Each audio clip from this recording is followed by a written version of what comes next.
Jonesy back again, close of play. We've had it seems like a week, but it's not. It's only actually been about 3 or 4 days, isn't it, since Perth? I think it's all been done, right? People have been through blow by blow what everyone's done, the performances, la la la. So whilst we are going to have to touch on it slightly, I'd like to end this on a positive note. But we are going to start kind of where where we probably need to. I think the overriding question I need to ask you really is: do you think England's losing the support of their fans? I think there's definitely some unhappiness after that first Test match. People have saved up a lot of money, have been looking forward to it, and travelling out to Australia, is potentially for someone's a once in a lifetime thing. And so then when you see a match over in 2 days, and the nature of it, it's going to be spun, isn't it? So, but England have got the chance to turn it around. But I think if they don't change the way they approach and apply themselves, and then even further questions will be asked, and that's the one thing in Australia: you need your home support. There's going to be so many tourists out there, watching and supporting, and so you want them with you rather than against you, because the Australian press and everyone has a massive build up over there. It's like nothing else. It's sort of they've been building up for this, and so for them it's absolutely perfect. So as a team, we want everyone behind us, but as supporters, we don't want to see another performance like that. No one does. What we want to see is using some thinking, adapting, be smarter, and then very quickly they'll be behind us again for sure. Back in your days of working in McDonald's in Toowoomba, were you an Australian fan then? Probably was, yeah. Wow, yeah. They were my heroes. Sort of Ian Healy, that sort of Border, all those sort of guys. So the that's who I was watching on TV, and as a youngster who arrived in Australia at the age of 6, and then got introduced to cricket, and would go down to the Gabba in the days when it had the dog track still, and you could sit on the dog track, and so I've seen the Gabba change, and they were, so I've watched international matches there, and so I've got to. That's who I emulated in my backyard. Absolutely, 100%. And it wasn't until I saw Jack Russell keep to Gladstone Small at Perth and stump Dean Jones down the leg side that I was like, hang on a minute, the English side of it. I always knew my Welsh heritage, but that was Welsh, Wales and England, But that was where I sort of started to understand about England cricket and interested, and that probably planted the seed in terms of me coming over and doing what I did. Yeah. Going back to what you said at the beginning about people saving up, I read somewhere that someone had saved £100 per month since your 05 Ashes to now. So I probably should have worked out what that is. So it's like, 20 years of 1,200 quid, right? So it's come on, stat man. 24, 25 grand, I'd say, something like that. For a trip down under, and I assume he's going to more than just the Perth test, because that's a lot of. Otherwise, that's a good time in 2 days. Exactly. Yeah, he's not staying in the YMCA and drinking drinking cheap lager on the beach, is he? On that one. No. So, right. So let's get back to the point. Have they lost, or are they on the verge of losing their fans? Because they're actually, yes, they're entertainers and all that sort of thing, but ultimately, you want England to, especially in the Ashes, you want to win. You said I like a stat. England's win ratio is about 65%, all told, under McCullum Stokes. But against against India, Australia, and South Africa, we've got to add them, World Test champions, it's only 46%. Actually not as good as they think they are. Yeah, well, you lost me when you started talking stats there, mate. I'll be honest. I know you like it. That's why I throw it at you, just to make me look clever. And, But what it did lead, off I was off thinking elsewhere when you said about that. Are we losing them? And it sort of led me to think a bit like a parent, where you love your child, but they do things that disappoint you, and then you come out with you should be my parent. Yeah, I'm not angry. I'm just disappointed. And I think that's probably where England fans are at this point, because we've all got a deep-seated love for the team, for our England cricket side. That's never going to go. We're just, at the moment, we're hurt and we're disappointed with what we're seeing.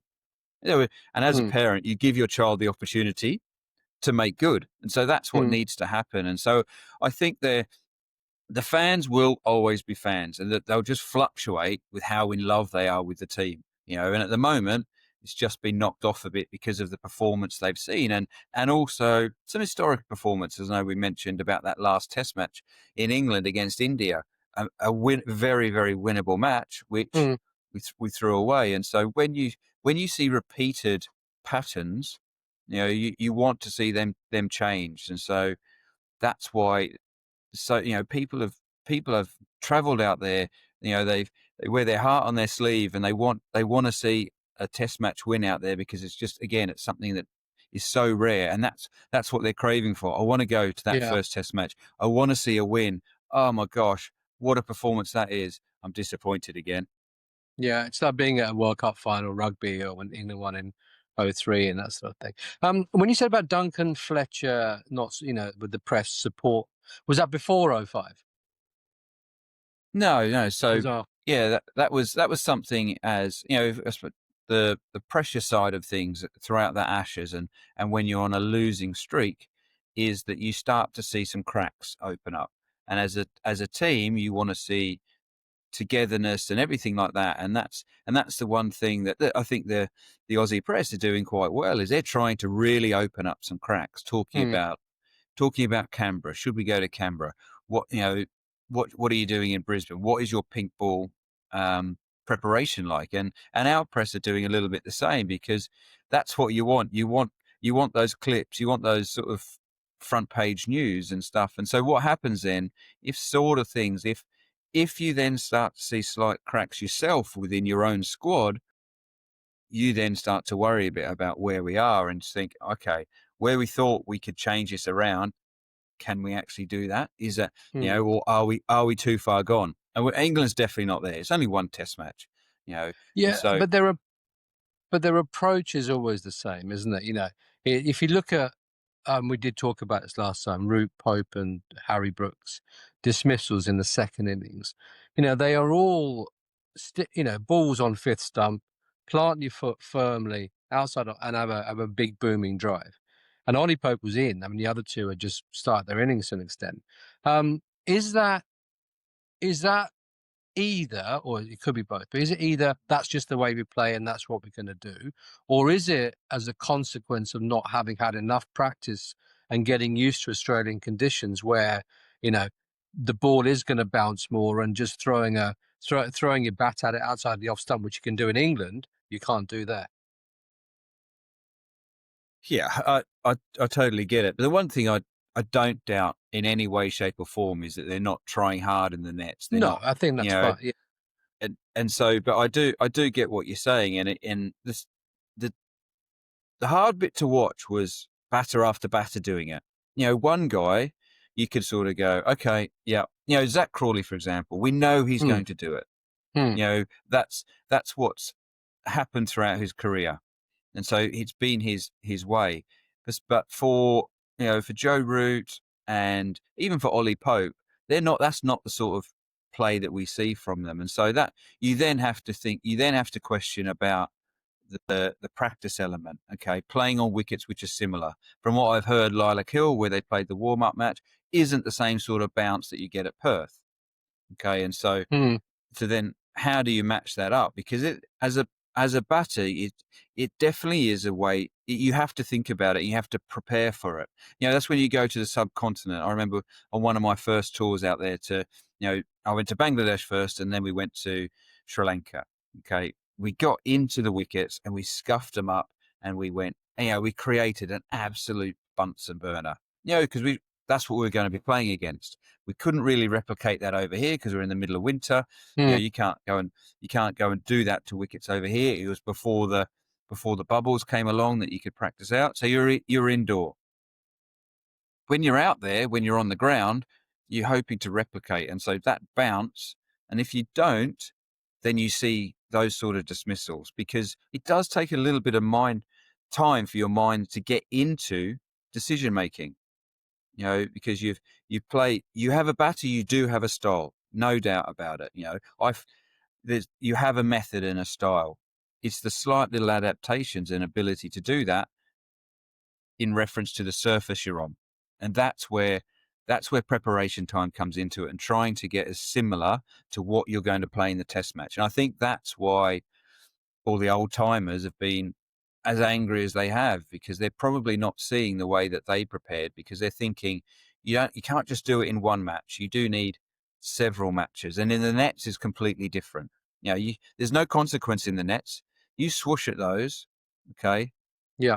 You might miss them because you're used to that bowler. Yeah. You're used to it. And who are probably, it's not something I've seen, but England probably tried to get a left armer similar to Stark to replicate that. It's those sort of little subtleties. If they didn't, I'd be amazed if they didn't. But but still, it's not. There's only one Mitchell Stark, isn't there? Yeah, that's right.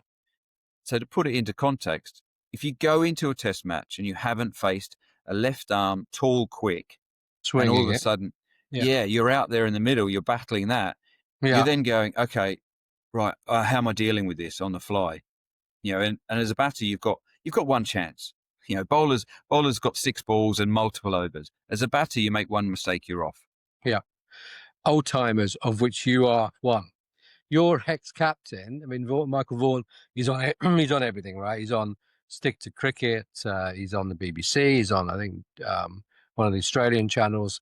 And he's very consistent in the fact that, the way that England are playing, and specifically around the practice situation. But the argument from Stokes McCullum is that, you guys went and played 3 games and, Prime Minister's 11, all that sort of stuff, and you still lost.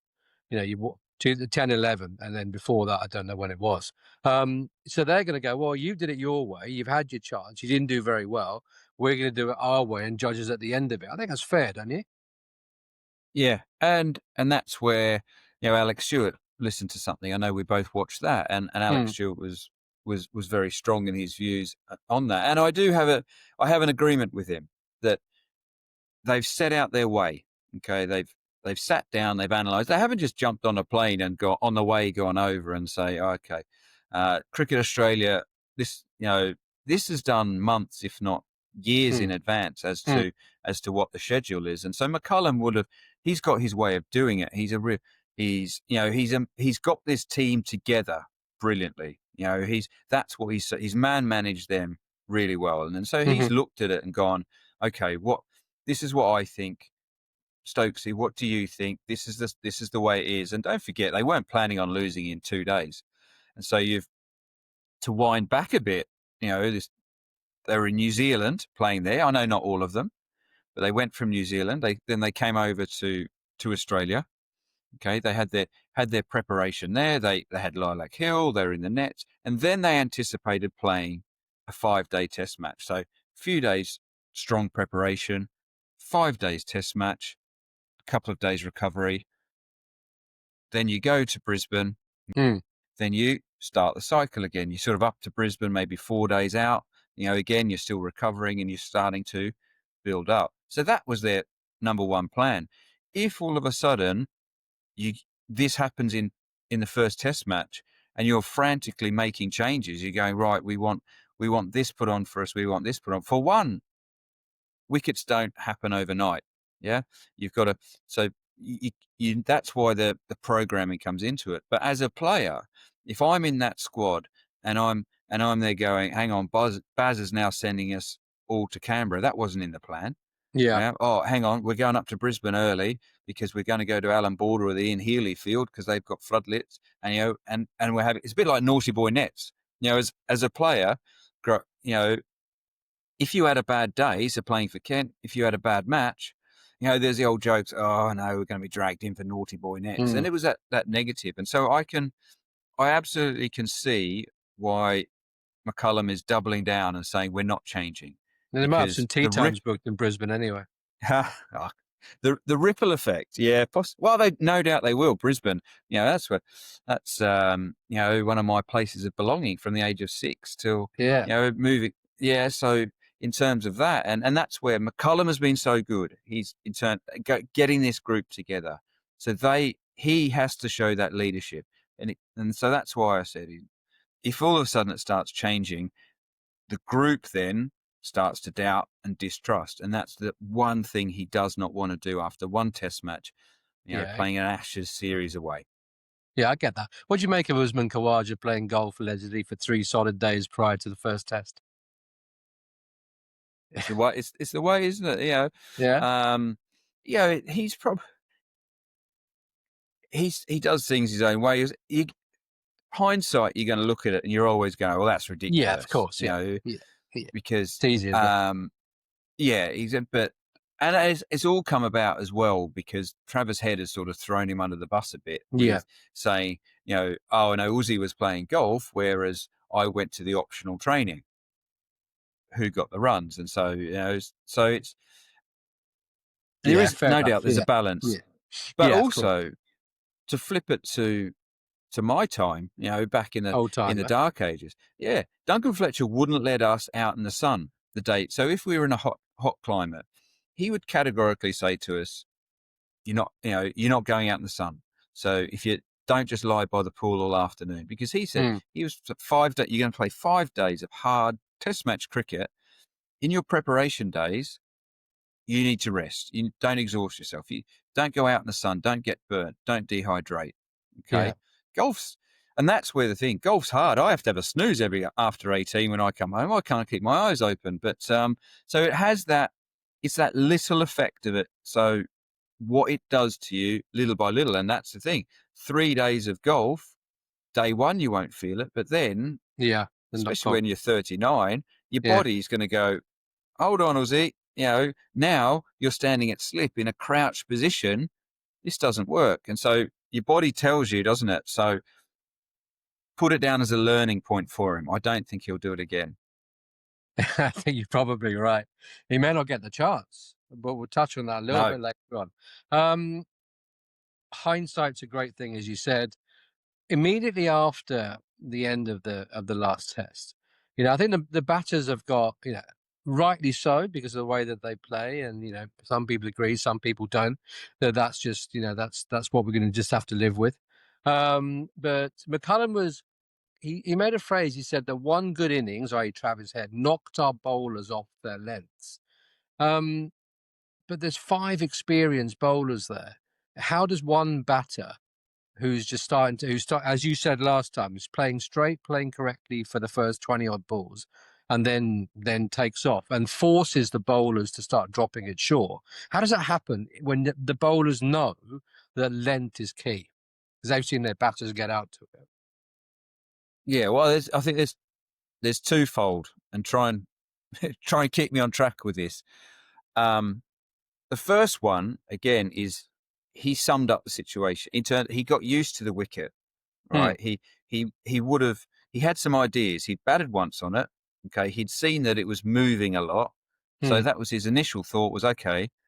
First bit is crucial. Crucial is for this team, I have to get through. I've got that ability. I'm not going to get through it by whacking it everywhere. I'm going to get through it by high quality bowling. I'm going to see what the bowlers are going to produce. Okay. And so once he did that, he then could formulate a plan and go, hang on a minute, this wicket's not doing anywhere near what I thought it was. Okay. Right. Then you start to you're into your flow a bit. You then started to see the shots that we saw it when he scored those runs in previous Ashes, the back foot sort of cover shots over, lofted cover shots, because the length was coming through and that suited his style. He then got confidence. Okay, I can trust my game here. I can start taking on these shots. And so then the more he did that, the more momentum he got. And then the more the England bowlers started to think, hang on a minute, their doubts crept in. This ball's not moving around a bit. He's doing what he wanted here. How are we going to change this up? And what's the England method? Let's bowl shorter. Let's bowl quicker. You come back to that word arrogance that's been flopped around. Is this is going to work for us? But ultimately, Travis Head's used to that, and that almost played into his that ramp 6 shot great shot, fantastic. And that was just through good thinking, good batting. But I also, and this is the second point, we were very samey, and that's what's come out of it a bit. I know Varney has said we had nothing else to go to. I know we gave Root a bit of but other than that, so Travis Head is able to look at it and go, well, all they've got is what's happening now. So that what can they change? They're all quite tall, right arm bowlers bowling 85 to 90 miles an hour on a wicket now that has stopped moving. Okay, I know what's coming down. Right, they're going to try and bounce me. I can deal with this. And then once you get flowing and that, then that momentum's completely shifted. But I think the fact that there wasn't any difference, and that's to go to, and that's something England have got to really consider for the second Test match, is, what changes can we bring in? Which is, if we get into day 3, 4, 5, that'd be nice, wouldn't it? It would be nice, but what differences do I have? And that's where Bashir. So I think I was surprised that Bashir didn't play, because you want that. You want to be, if thing doesn't go right, how are you going to change it? And we had Joe Root come on, who'd just been whacked for 120 by the Lions in the 10 or so overs, and so the Aussies there's no fear there. Do we read anything then into Potts, Tongue, and Bethell going down to play in this pink ball match down at Canberra? No, other than give them some cricket. Right. Okay. There's you don't see that as being a sign, if you like, of the changes that you suggest are going to come from any of those three. No, mate. No, hang on. I'm about to lose power. This is our amateurist nation. Hang on. Amateurist situation I've got. Hang on. I think ultimately you should have plugged it in at the beginning, shouldn't you? Well, I thought I did. I'm under pressure. Hold on. It is plugged in. What's going on? Excellent. Properly plugged in. Turn it on at source. There we go. Yeah, there marvelous. We go. But with your skills of this, you can get rid of that. That's one of those ones. But okay. No, you just chuck it on me. Yeah, it's good. Yeah, we're good. Going back to Potts and that situation. Yeah. When you're the final three of the squad, shall we say? So you're someone like Potts. They're looking at those guys for Test matches, maybe 3, 4, and 5. Okay. And so, but might not be too late by then. No, but I think, we know that our fast bowlers won't do that. They can't. I look at Woody with the amount of strapping he's got on his knee, and he's very adamant. He says, "I cannot do 5." So 2 might be enough, even though there's the rest period. The effort that he puts into. So that's where the management are looking at these guys, and they've probably planned it out. We've got our A1 scenario. That couple of those fast bowlers, let's go send them down to Canberra to give them that match experience to keep them ticking it over, because otherwise those guys are just bowling in the nets. Yeah. Do you think then England picked a bomb squad for Perth and it backfired? I don't think that. No, because it showed in the first innings what they could do. Okay. Yeah. And so I was just surprised we went with 5, but I said from the start we were always going to try and blast them out in these first 2. And what categorically lost us the match was our batting. The bowlers put us in a great position, and then the batters threw it away.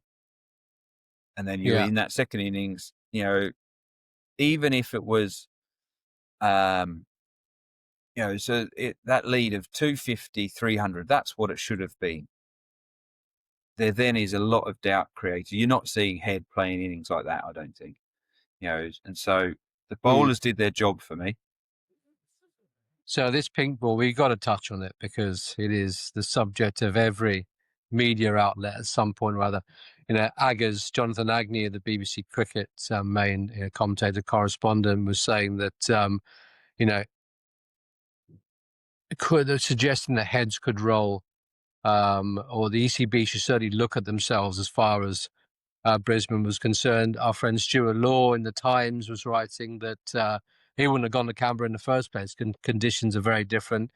In Brisbane, there are two grounds: the Ian Healy Oval and the Allan Border Field, both floodlights. Have you played there? I know you played at the Gabba. What is it? Just opinion? Is it bad planning? How do you see it? No, I think they have kept Cricket Australia sweet in a way, in terms of, that Prime Minister's 11 fixture is a long honoured fixture.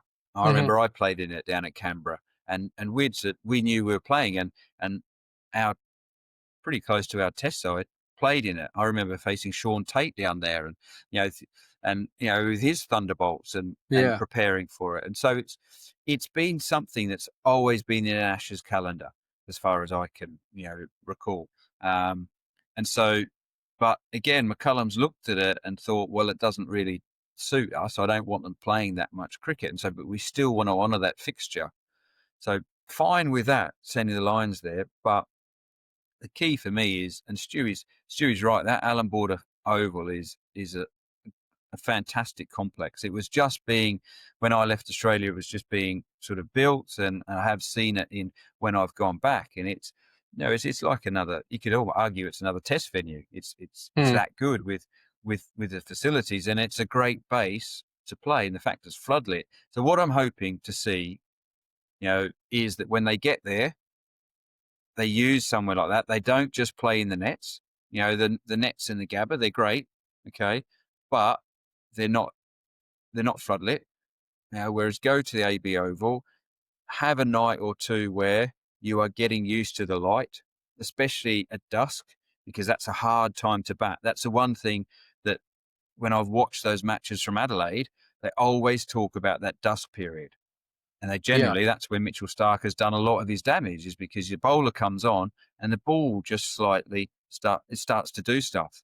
And it's a difficult period for a batter. I've played in a day-night match here in England. It is that time, where it's difficult as a batter. It's just that changeover where you're going from natural light to full floodlight. So I think that's potentially one thing they're possibly looking at now, is that, but I don't know. We don't know the schedule, but I'd like to think that at some point they'll have at least one night's preparation under lights with the pink balls, just to get batsmen's eyes used to it, bowlers to see what it does. That's hopefully something that's going to happen.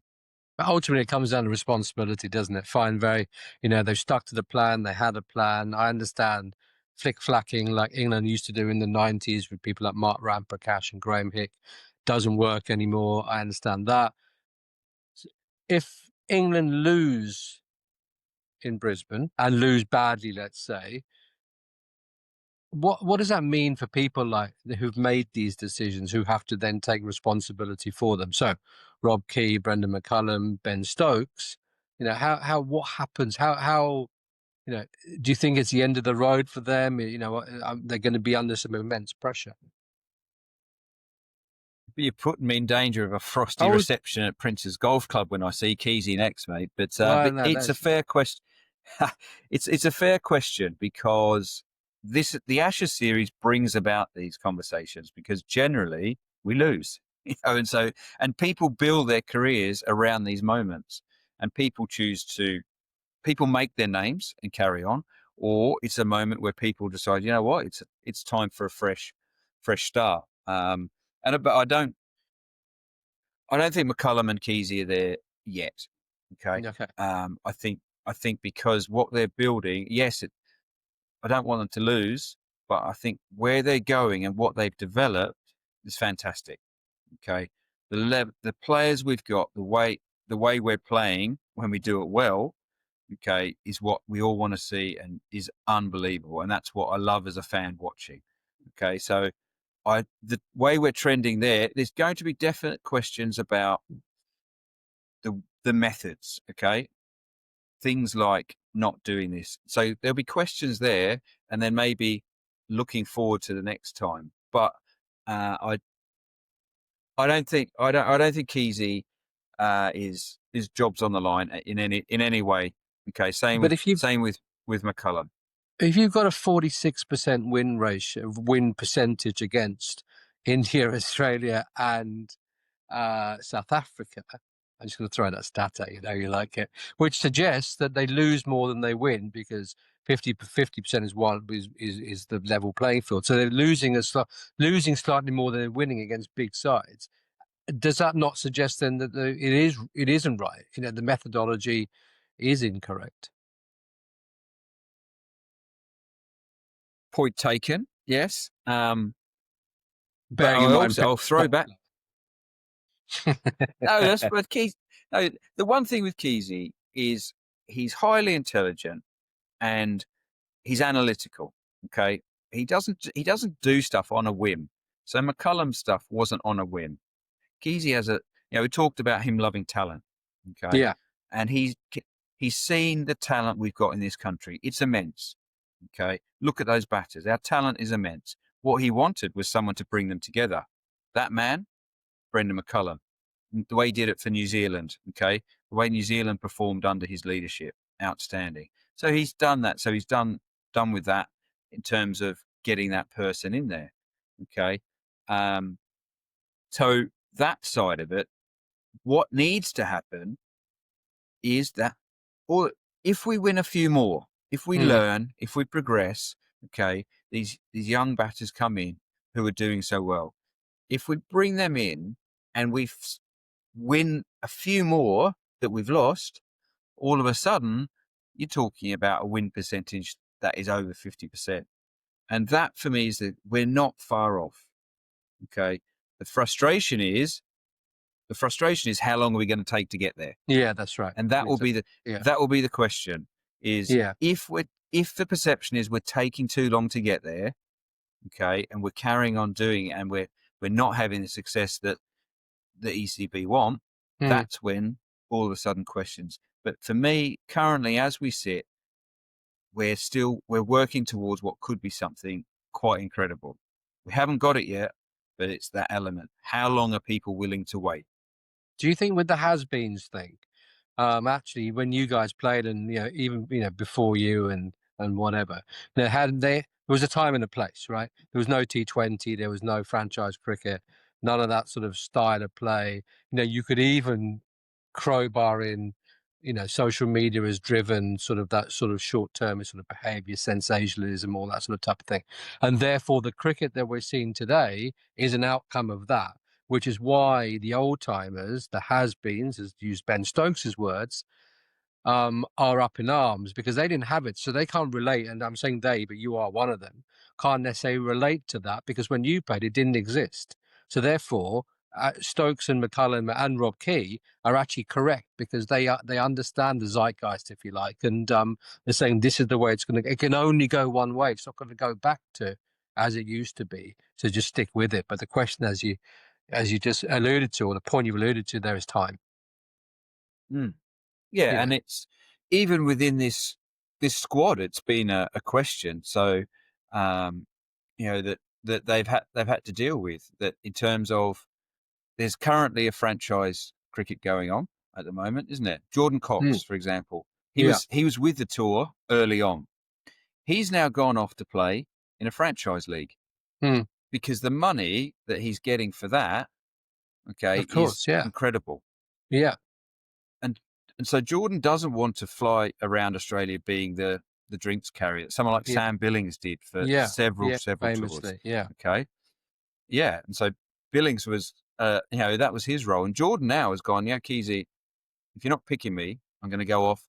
I want to go off and play. And Keezy had to evaluate, either double down and go, no, Coxie, you're staying in Australia.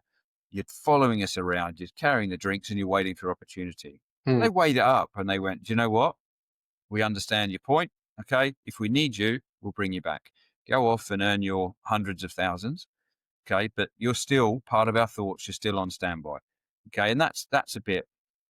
You're also dealing with a method of play that these players have grown up with. We grew up traditional. We didn't. Mike Gatting playing that reverse sweep in the World Cup final. Yeah. That was outcry, wasn't it? Exactly. Whereas when I coach here at school, kids aren't interested in the bait. They want to flick it. They want to hit sixes. They want to ramp. And it's just the nature of what we're dealing with. We're changing, okay? And it's being shown in our cricket. That's why they're talking about getting rid of the 5th day of a test match, because they don't go there because the pace of play now, people is very are different. happy. Yeah. I remember, And I think your wicket. Yeah, at school at Bedford, in the nets, the cricket coach had a javelin in the other net, and if you stepped away to try and hit the ball, not correctly and traditionally, you got a javelin up your jacksie, which wasn't a pleasant experience. So, no, it wasn't good. Brad Waghorn, who commented on our previous show, suggested that appointing McCullum McCullum was the worst decision that Rob Key ever made, and he should be responsible. Clearly, you don't agree with that. No, absolutely we'll not. Because it's that short answer, no. Yeah. No, McCullum was right, and I think it's been shown to be right. Okay. Next question. Talking of right, you'll like this but Paul Brownrigg, also on the comments on the last show, called me out for giving you some duff information on the Roger Woolley 5 wicketkeeper thing.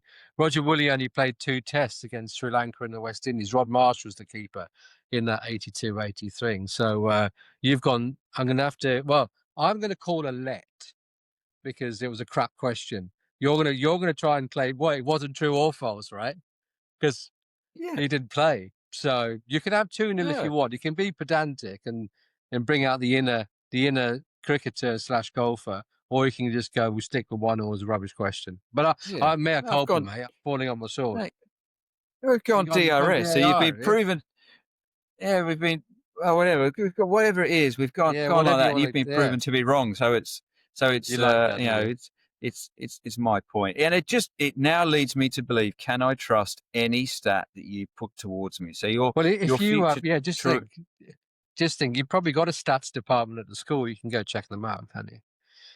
Let's close on changes. Do you see any changes for England in the next test, lineup wise? Bashir in because yeah. Do you think Bashir's going to right? Yeah. Brian Andrea 3249 on the last show suggested we're being overly praiseworthy of England's bowlers, given the fact that they looked threatening in the first innings and only took 4 wickets until Stokes turned up. Before Stokes came on. Before Stokes got Pfeiffer, yeah. But that's the we're talking partnerships and bowling groups. Yeah. Okay. So those 4 other quicks did a fantastic job. People have been praising that whole bowling unit. It's the best that they've seen an England bowling unit bowl. And generally what happens in cricket is that one bowler is the beneficiary. You can bowl your absolute socks off and not get a wicket.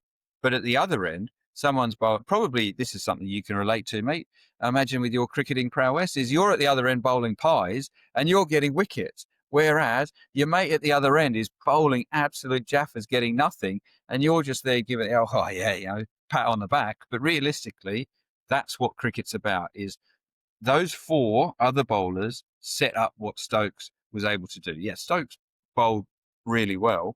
Yeah. They bowled as a unit. But then what happened in the second innings, they didn't bowl to those standards. Okay. And then that's what's led to these questions now, I believe. So in terms of that, but what they did show was a glimpse of what we're capable of and what we set out to achieve. And very much like in Ashes 05, we go back to those olden times.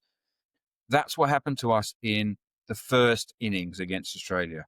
We went out there, intent. Okay. That's when Harmy hit Ricky Ponting and took those wickets. And we had a fantastic first session, and it then gave us the belief, even though we lost the test match, we're on the right path here. And so very similar to Perth's first innings, the belief is there. We were on the right path. We did choosing those bowlers was the right thing. I just think a slight adaptation to add Bashir in as the spin option. For Wood. No, I think it'll be Wood will play again. I think you've got to sort of use him. Jofra will play again, and then I Yeah. think Atkinson will be the other one. Okay, Okay. so they'll be the three that stay in. You add Bashir to that, That's and you add Cast. Stokes. Yeah. Okay. Cast is out. So as well as he did, Yeah. I think the way that Atkinson battered, But yeah, Cast got runs as well, he didn't showed. Yeah, he did, but I just prefer Atkinson's got a Test 100, hasn't he? he? He has. Yeah. So Yeah. I Yeah. just, yeah. So I just, you had to think about that, stat man. What do you think Australia are going to do? That's where I would go. What do you think Aussies are going to do? Yeah, well, this is the thing, isn't it? Do you leave out Usman Khawaja, arguably his home ground, even though he's from New South Wales, he's been playing a lot of his cricket in Queensland. Do you leave him out because of what Travis Head did? Okay. Or do you stick with that first Test team? Yeah. Just tell him not to play golf. Because they won. Yeah. Well, yeah. But Australia Australia choose, and they've also got, so if they do send Head up to open, okay, it opens up that middle order spot. Bo Webster spot, yeah. And so then Bo Webster a lot of people have said was extraordinarily unlucky not to play anyway. Yeah. So almost Australia, it's been a great result for them. But then you've just got, and Australians do traditionally like to give their players their own send-off on their own terms. Okay. One of the only times I can remember is one of my boyhood heroes, Ian Healy, wasn't given that. They brought Gilchrist in early, and Heels wasn't given that opportunity. The absolute legend of a cricketer that he was. He was one that wasn't given that send-off. So it's whether or not they go with the heart and they say, Uzi, you can, we're going to keep you, or they look at it ruthlessly, say, we want Bo Webster in the middle order anyway. Heady's done a great job up there. Uzi, I'm really sorry, mate, but your time's done. So potentially one change each. Let's finish on a positive. You sent me a video. Hold on. Hold on. Sorry to do that. Yeah. Cummins has been bowling in the nets, hasn't he? Yeah, he has. I think that's Cricket Australia's media department putting some information out there to say he might be ready. On the back of Hazelwood, looks like he's going to miss the series. I think from the very beginning, Cummins was targeting the third Test. If he plays, he plays. But he's so that makes this Brisbane, and that's what we said at the very beginning. I think England has to win in Perth. Gone. You got to win in Brisbane now. That's the positive from my side, right? And your side, your sister sent you a video that you forwarded to me about the obviously 2-day test. There's a lot of stuff, the stadium infrastructure and the organisation, the operational organisation that goes into running these great events means that if it doesn't go to distance, financial stuff aside, there's a lot of waste. And your Western Australia or the Optus Stadium done a great thing there. Absolutely. And is our editing masterpiece going to be able to show that video, or are we just describing it? No, I'm going to try and I'll try and speak to Alison, who is the editing master of these things. I just talk and listen occasionally, and make up some crap stats, and see if we can get that in. Yeah.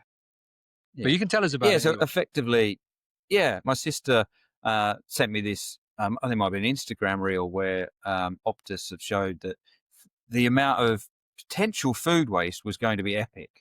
You think day 3 that expecting there's so many English out there. What's the stadium hold? 60,000, something like that, is it? 60, yeah. Yeah, so you've got to order that stuff in advance. Here's the business teacher in me sort of talking about planning, and so then those are costs which you've paid out for. Okay, they are all, you need that to supply.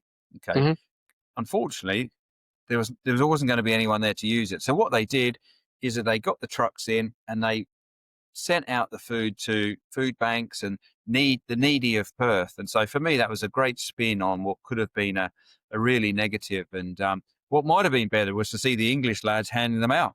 That could have been the ECB could have got them there. And stuff, chucking tomatoes at them, that sort of thing. A bit like you see the All Blacks. When the All Blacks arrive in a country, they form the ant line, don't they? And they move all their bags off themselves. They get no help whatsoever. So maybe ECB missed a trick, and they could have sent the sent the boys out there to help distribute all that food waste. There you are. See, there's a role for you yet in cricket, and that is it. All right, it's the I wouldn't be very much liked if I just said, lads, by the way, you can't play golf this morning. You're going to go and move 3,000 ton of food waste. Yeah. So shall I phone Prince's Golf Club and cancel your membership now, or do you want to do it yourself? Keezy and I would be good. Yeah. Rob McGurk at Prince's, he'll be fine. He's it's good. It's I'll see Keezy. The last time I saw Keezy, he was in a golf cart with Freddie Flintoff, and I was hanging on the back of it, just listen to them two discuss cricket going forward. So I was a bit of a fly on the wall for that. So actually, that's funny. I need to close. But do you remember? Oh, when we went to Hong Kong, in that Legends thing that I didn't play it, you played it. Sort of. And and we sat in the Kowloon Cricket Club change rooms. Well, it was me, you, Warney, and Glenn McGrath, and you were talking about the 05, and that's how I felt. I was like it was like watching TV, right? You three talking about that series that I'd watched, avidly, and it was just a starstruck moment, mate, because of you. But here we are, we're on our podcast together, so there you go. Well, I couldn't believe I was there as well, but, with those two. And I actually, do you remember I played instead of Glenn McGrath? Yeah, he broke his finger, didn't he? Me at opener bowling ahead of. Yeah, you bowled in his little dibby-dobby swingers.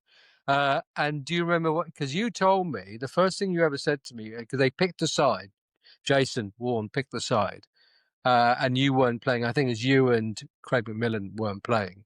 And I said, you just won the Ashes, shouldn't you be out there? He said, they're not here to see me, mate. And I thought, there you go, good lad. And you haven't changed. Jonesy, brilliant, good stuff, mate. 15 minutes has now become 45. I need to use my editing skills and take out that bit where you couldn't charge your laptop. So that'll be all good. Score prediction. Is England going to win in Brisbane?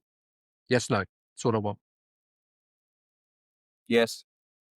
And on that note, Geraint Jones, I shall speak to you soon, mate. Thanks, Sanjay.